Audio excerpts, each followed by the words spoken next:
উইনিংজিলের একটি নতুন ব্লগে আপনাদের সবাইকে স্বাগত জানাই।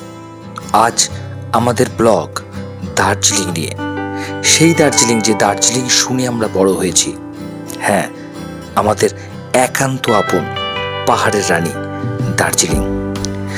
আমরাও যাওয়ার আগে প্রচুর ব্লগ দেখেছিলাম, কিন্তু আমার মনে হয়েছে এই ব্লগটি দেখার পর আপনারা চোখ বন্ধ করে নিজেরাই দার্জিলিং ট্যুর প্ল্যান করতে পারবেন।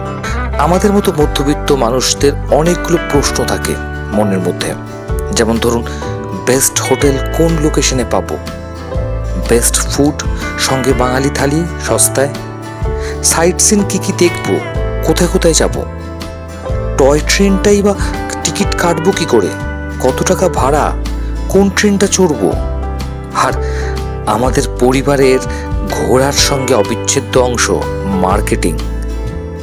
মেল ছাড়া কোথায় মার্কেটিং করতে পারবো, দরদাম করে, গাড়ি ভাড়া কত নিতে পারে, এরকম অনেক প্রশ্ন আর তাদের উত্তর নিয়ে আমাদের এই ব্লগ। আশা করব আপনাদের ভালো লাগবে। আর হ্যাঁ, ভালো লাগলে লাইক শেয়ার করতে ভুলবেন না। আর যদি চান তাহলে আমাদের চ্যানেলটা একটু সাবস্ক্রাইব করে দেবেন, আমরা একটু অনুপ্রাণিত হব। তাহলে দেখুন আমাদের চোখে দার্জিলিং। প্রথমেই আসি টয় ট্রেন সম্বন্ধে, কারণ দার্জিলিং আর টয় ট্রেন যেন সমার্থক শব্দ। 1881 সাল থেকে দার্জিলিংয়ে টয় ট্রেন চলছে। ঘুম হচ্ছে সর্বোচ্চ টয় ট্রেন স্টেশন, প্রায় 7407 ফুট। এবারে আসি টিকিট বুকিং করবেন কিভাবে। আইআরসিটিসি থেকে বুক করা যাবে। স্টেশনস দেবেন ডিজে, আর টু হচ্ছে DJRZ, মানে দার্জিলিং টু দার্জিলিং। দু রকমের ট্রেন আছে, ভাড়াও দু রকমের, একটা ডিজেল ইঞ্জিন আর একটা স্টিম ইঞ্জিন। ডিজেল ইঞ্জিনের ভাড়া পড়বে 1000 টাকার মতো, আর স্টিম ইঞ্জিনের ক্ষেত্রে 1500 টাকা। বগি দু রকমের আছে, একটা নর্মাল বগি আর একটা ভিস্তাদম। তাই দার্জিলিং যাওয়ার আগে টয় ট্রেনের টিকিটটা অবশ্যই কেটে নেবেন। সারাদিনে বিভিন্ন সময় টয় ট্রেন আছে। যাওয়ার সময় বাতাসিয়া লুপে একটা স্টপেজ দেয় 15 মিনিটের, আর ঘুমে গিয়ে দাঁড়ায় 20 মিনিট। তবে ফেরার সময় কোনো স্টপেজ দেয় না।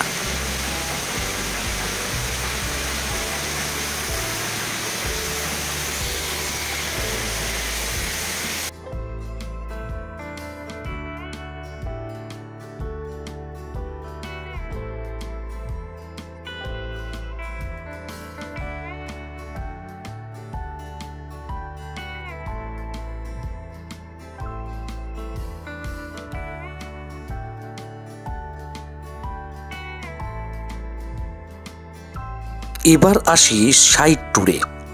বেসিক্যালি দুটো ট্যুর হয়, একটা 3 পয়েন্ট আর একটা 7 পয়েন্ট। টোটাল দুটো নিয়ে খরচা পড়ে 3500 টাকার মতো। আমাদের তাই পড়েছিল ইনোভা গাড়িতে। পুরো ট্যুরটা শুরু করতে প্রায় 4:30টার সময় বেরোতে হয়। টাইগার হিল দিয়ে যাত্রা শুরু হয়। এর মধ্যে বলে রাখি, আপনারা 3 পয়েন্টের মধ্যে যে বাতাসিয়া লুপ দেখবেন, প্রত্যেকের 50 টাকা করে এন্ট্রি ফি লাগবে। তবে টয় ট্রেনে করে যাওয়ার সময় বাতাসিয়া লুপে যে 15 মিনিটের হল্ট করে, তখন কিন্তু কোনো টিকিট লাগে না।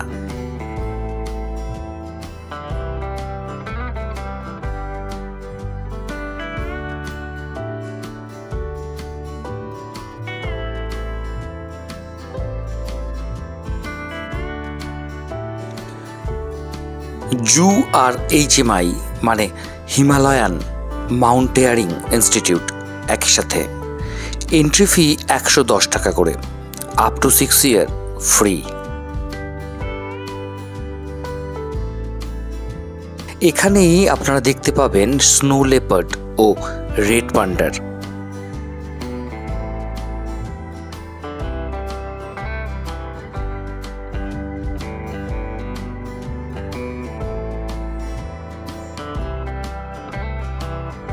এরপরে আমরা on the way Tenzing rock, একটা বড় পাথর দেখে চলে এলাম রোপওয়ে চড়তে, রঙ্গিত ভ্যালি রোপওয়ে। টিকিট প্রাইস প্রায় 200 টাকার মতো। প্রায় 45 মিনিট আপ ডাউনের টোটাল ট্যুর, যেখানে যেতে যেতে এক অসামান্য সুন্দর দৃশ্য আপনারা দেখতে পারবেন। রঙ্গিত ভ্যালি টি স্টেটস, মাঝখানে অবশ্য গিয়ে একটা জায়গায় ওয়েট করানো হয়, আবার ঘুরিয়ে আনা হয়। সেখানে অবশ্য নেমে আপনারা টুকটাক স্ন্যাক্স চা খেতে পারবেন।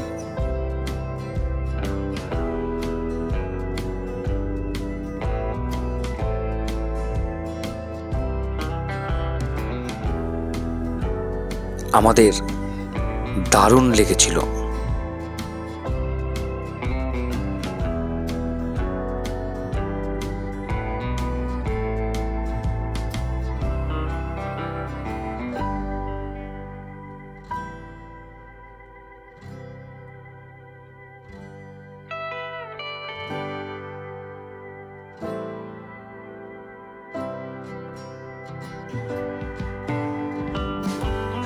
এরপর আমরা গেছিলাম চিত্রে টি গার্ডেনে।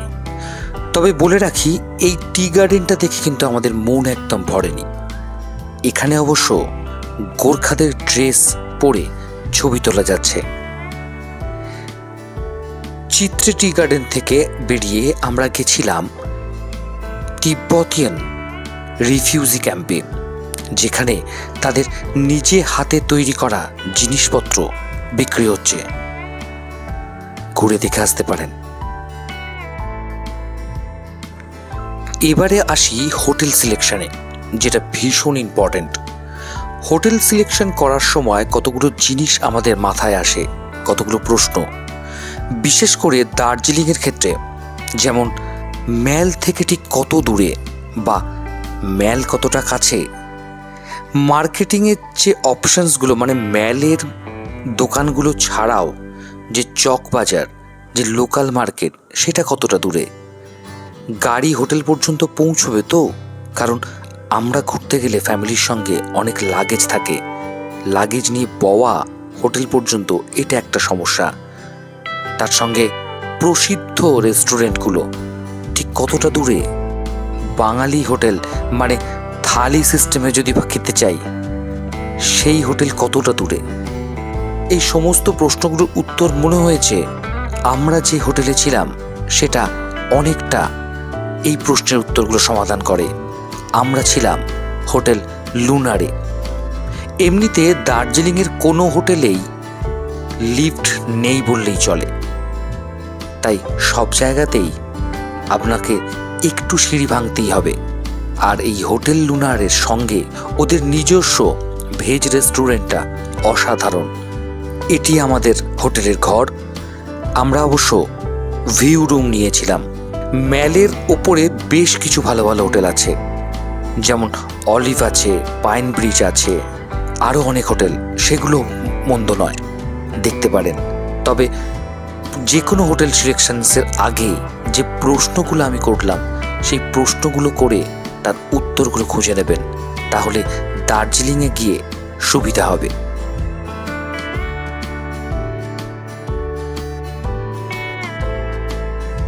নিচে যে রাস্তাটি দেখতে পাচ্ছেন, এই পর্যন্তই গাড়ি আসে। আমাদের হোটেলের ঠিক অপোজিটেই ক্যাভেন্টার্স, আর তার থেকে দুপায়ে গলেই গ্লেনারি। তাই হোটেলটি মন্দ নয়, তবে আমরা কোনো প্রমোশন করছি না। এবারে আসি খাবারের দোকানের ব্যাপারে, কারণ যত যাই খাই একটু বাঙালি খাবারও চাই। দেখুন, দার্জিলিং বলতেই ক্যাভেন্টার্স বা গ্লেনারি বুঝি আমরা। তাছাড়াও বেশ কিছু রেস্টুরেন্ট আছে যার বাইরে কিন্তু লোকে লাইন দিয়ে থাকে আগে থেকে টেবিল বুক করার জন্য। যেমন দুটো নাম আমি আপনাকে বলছি, কুঙ্গা এবং ডেকভাস। একটু আগে যে আমি হোটেল লুনারের কথা বলছিলাম, ঠিক তার নিচেই এই দুটি রেস্টুরেন্ট। দুটোই ননভেজ রেস্টুরেন্ট। অবশ্যই খেয়ে দেখবেন। আমরা খেয়ে দেখেছি, অসাধারণ। তবে কুঙ্গাতে পারিনি, কারণ কুঙ্গা বন্ধ ছিল। কারণ তিব্বতীয় লোজার বলে এক অনুষ্ঠান চলছিল, যার জন্য মনাস্ট্রিগুলো বন্ধ ছিল।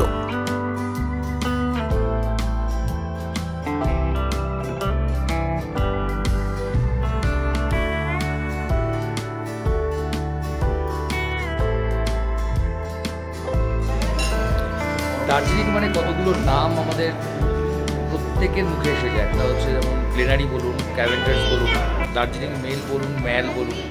এখন সকালবেলা আমরা এসেছি ক্যাভেন্টার্সে ব্রেকফাস্ট করতে, যদিও বা বাইরে আমরা জায়গা পাইনি, বাইরে সবগুলো দেখুন পুরো ফিল আপ হয়ে গেছে। আর ভেতরেই আমরা বসেছি সবাই মিলে, ওদিকটাও ফিল আপ হয়ে গেছে। এইখানে সেই ক্যাভেন্টার্স যেখানে সত্যজিৎ রায়ের কাঞ্চনজঙ্ঘা শুটিং হয়েছিল। তাহলে চলুন, আমরা ব্রেকফাস্ট অর্ডার দিয়েছি, বয়েলড এগ, তারপরে অমলেট, বার্গার, আর তার সঙ্গে অবভিয়াসলি দার্জিলিং টি।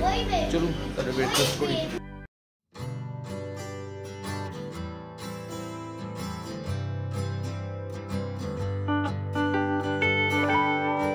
এবারে আসি যেটা একটু আগে বললাম, বাঙালি খাবার, থালি সিস্টেম। অনেক রকম পদ দিয়ে মাছ পাবেন, পোস্ত পাবেন, সব। কোথায়? নাম হচ্ছে মহাকাল, মহাকাল রেস্টুরেন্ট। ঠিক আমি যেখানে লোকেশন বললাম ক্যাভেন্টার্সের ঠিক উল্টো দিকে। থালি সিস্টেমে পাওয়া যায়, 130 টাকা থেকে থালি শুরু। আমরা খেয়ে দেখেছি একবেলা, খাবার মন্দ নয়।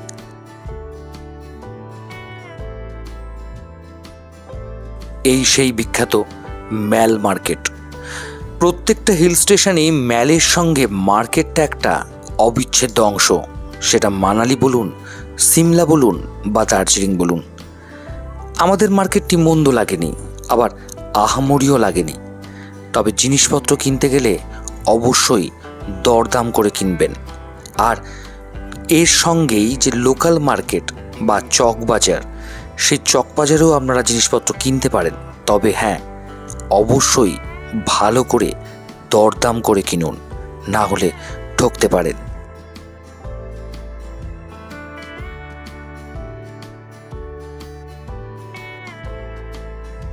আমরা যখন গেছিলাম প্রচণ্ড ঠান্ডা ছিল, মার্চের প্রথম দিকে, সিজন শুরু হওয়ার একটু প্রাক্কালে। তবে ভিড় মন্দ ছিল না। হয়তো আরও কদিন বাদে আরও অনেকটা ভিড় হবে। তবে ঠান্ডা ছিল প্রচুর।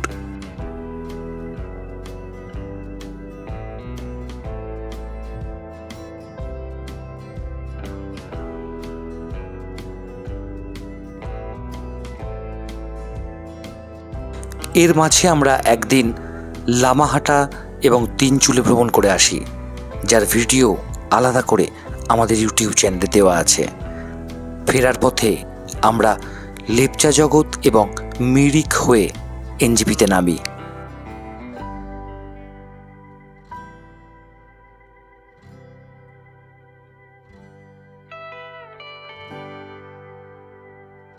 তিনটে রাত 4টে দিন দার্জিলিংয়ে, এক অসাধারণ অভিজ্ঞতা।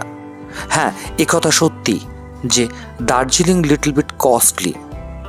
তবে যেটুকু পয়সা আপনি ঢালবেন, পুরো সুদে আসলে উসুল করার রসদও কিন্তু দার্জিলিংয়ে বিদ্যমান। তবে একটা জিনিস বড় খটকা লেগেছে, মানুষ বাংলাটা প্রায় বলেই না। কোথাও না কোথাও পশ্চিমবঙ্গের মধ্যে থেকেও একটু বাঙালিয়ানায় ভুগছিলাম। কি দোষ বলুন? আফটারঅল দার্জিলিং তো পশ্চিমবঙ্গের পার্ট।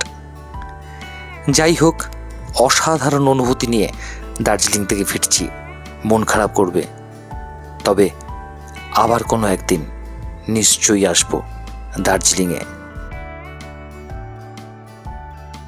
এটা হচ্ছে আমাদের হোটেলের জানলা থেকে রাতের দার্জিলিং। চারিদিকে এক নিস্তব্ধতা। ব্লগটি ভালো লাগলে অবশ্যই আমাদের জানাবেন, খারাপ লাগলেও জানাবেন। আমরা নিজেদের আরও উন্নত করার চেষ্টা করব। আর সঙ্গে থাকবেন, চ্যানেলটি পারলে একটু সাবস্ক্রাইব করে দেবেন।